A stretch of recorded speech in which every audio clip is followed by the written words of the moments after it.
Зяасан бацхан уу өмнө нь машин дотор явж байхдаа иргэдийнхээ тавьсан асуулт санал хүсэлтэд тодорхой хариу өгдөг байсан.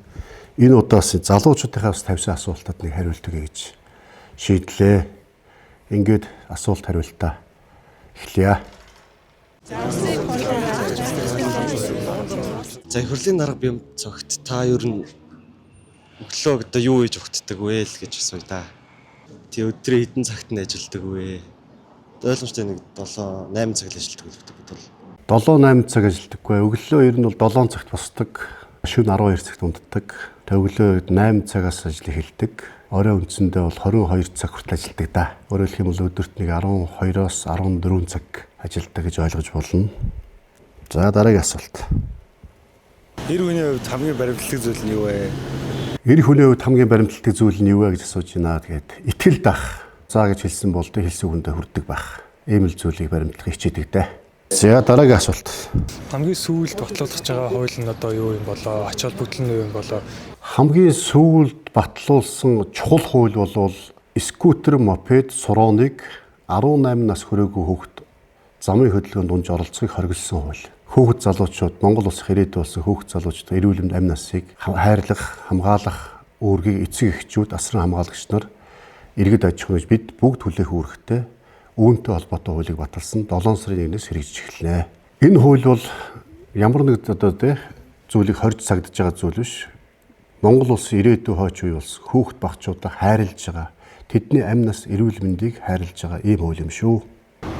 Тэгээ анх гарахтаа ер нь тийм улсын хурлын гишүүн болъё гэж боддог гэсэн. Угаа ер нь анх тэгээд ямар зорилгоор улсын хурлын гишүүн болсон тэр зорилготой хүрч чадж байгаа гэж бодож байгаа юу гэж асууя. Монголчууд бие засаад гэрээ засаад төрөө зас гэж одоо ярьдаг.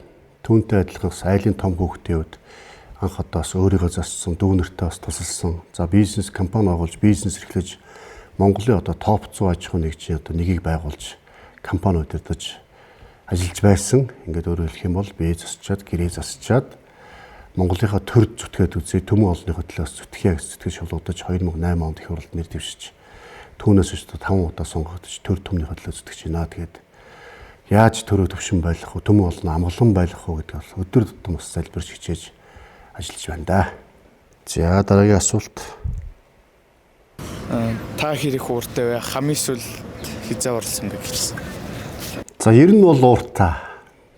Гэхдээ одоо бас харьцангуй одоо нас тогтоод уурлах загнах нь жоохон багасж байгаа.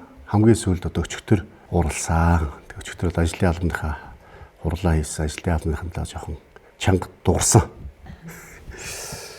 Та ямар хоббитай вэ? Тэгээд залуучуудад зориулж ямар ажил хийж байгаа вэ гэж л. За хобби бол ер нь бол спортоор хичээллэх дуртай. Түрүүн ярьсан ууланд алхах, волейбол тоглох, зундаас дугуй унах. За аль болох одоос хүүхдүүдтэйгээс чөлөө цаг боломж гарвал хамт байхыг хичээдэг. За залуучуудаа зориулж одоо улсын хурал дээр биднээс хэлцэж байгаа том хууль бол тамхины тухай хууль байгаа. Хүүхэд багчуудыг одоо энэ тамхинаас яаж хол байлгах вэ? Тамхины одоос хор хөнөөлийг яаж багасгах вэ гэдэг чиглэсэн хуулийг одоо улсын хурал дээр маш одоо халуун, идэвхтэй, ширүүн мэтгэлцээ өрнөж байгаа.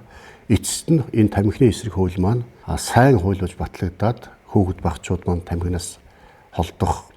За тамхины хэрэглээ одоо ард иргэдэнд багасгах юм бол одоо энэ хурлын баталсан их чухал хууль болох байх гэж бодож байгаа. За дараагийн асуулт. За улсын их хурлын даргатай хэдэн байртай вэ? За би ч байртай болох гэж их олон янзын төвхтэй хөхтэй явдлуудаа тэгээд анх одоо 98 онд хурмаа хийхдээ би Монгол гэрт их нэртэй хурмаа хийж байсан. Хурмаа хийх гээд Улаанбаатар хотоос тавилга авах гэж явж байгаад мөнгөө сөйлүүлж алдаад би гэртээ ганцхан одоо галт тоон шкаф авчаадсан. Бусдад одоо тавилга авах мөнгөгүй болоод ээжийнхээ гэрээс аавынхаа гэрээс одоо тавилгануудыг одоо зээлж тавьж хурмаа хийжсэн төвхтэй. Улаанбаатар хотод байр түрээсэлж болсон олон жил ус амьдарч байсан. За энэ бол байрны зовлонгоос айлын том хүүхдийн хувьд бас олон дүүнер маань бас манад амьдардаг байсан учраас олон хүн амьдрах байртай байх бол маш чухал хэрэгцээ байдаг. Ямар ч өнөөдөр өөрийн хөдөлмөрийн хүчин бизнесээ босгосон 2 байртай. За дараагийн асуулт. Яагаад Монгол төвжирдэг вэ? Монгол бол төвжирэл бол дийлдэхгүй шүү дээ. Тэгээд одоо бид нар одоо ингээл дугуй муутай моциклтэй явах гэж юу нээр хэцүү байдаг шүү дээ. Дугуйн зам нь байхгүй. Тэгээд явгууны замаар явахлаар цагдаа нар нь бидийг торгочдөг. Тэгэл ер нь дугуйн зам биднэрт ер нь амар хэрэгтэй. Тэгээ дугуйн зам нь үе нарны зам ам дээр байгаа уулна. Гэхдээ машинууд тэрүүгээр явчаал тэгэл бид нарыг хараагаал ерөөс бид нарыг явуулдаг.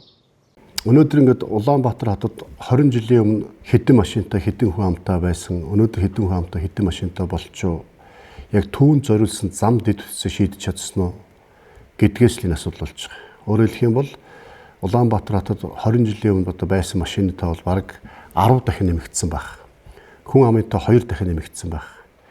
За мөн одоо хот төлөвлөлтийг зохион байгуулахдаа явган зам, автозам, дугуйн замыг зэрэгцүүлж хамттан зохион байгуулагдсуулж энэ одоо автозам дээгүүр, явган зам дээгүүр дугуйтай одоо тий сураантай одоо мопедтэй хүүхдүүд явах ийм одоо асуудлууд үүсэж байгаа. Тийм болохоор одоо эдгээр асуудлыг үеийн үед одоо засгийн газар хотын захиргаа шийдэх гэж одоо хичээж ажиллаж байгаа. Энэ асуудал бол баг багаар шийдэгдээд явж байна. За дараагийн асуулт. Тараа гэр оролт амьдарч үзсэн үү гэдэг. Гэр хороолд амьдарч үзсэн. Гэр хороолд бүр төрсөн. Тэг хүүхэд байхдаа сургуульд орохоос өмнө худгаас ус зөөдөг 8 хонгаар задгаа хонгаар усаа зөөдөг байлаа. Аавтайгаа дүүтэйгээ хамтраад ус модоо хөрөөддөг, модоо хагалдаг, төлөө нүрсээ бэлддэг.